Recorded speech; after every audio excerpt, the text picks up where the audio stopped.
Today is your day off. Feel free to try out anything you've always wanted to do. You can take a box from the shelf, which you can fill with a maximum of 10 objects from the opposite shelf.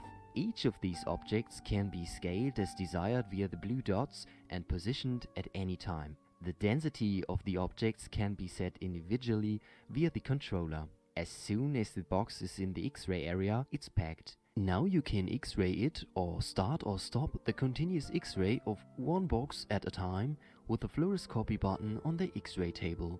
If you want to remove an object or empty a box, you can throw it into the bin.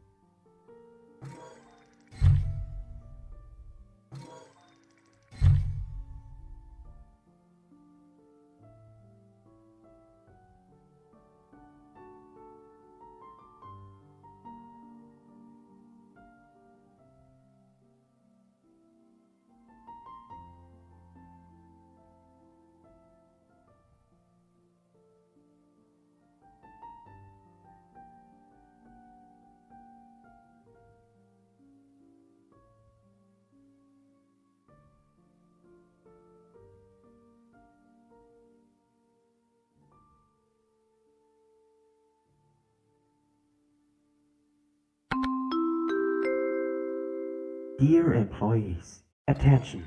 The fluoroscopy mode for continuous viewing has been activated.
Dear employees, the fluoroscopy mode for continuous viewing has been disabled.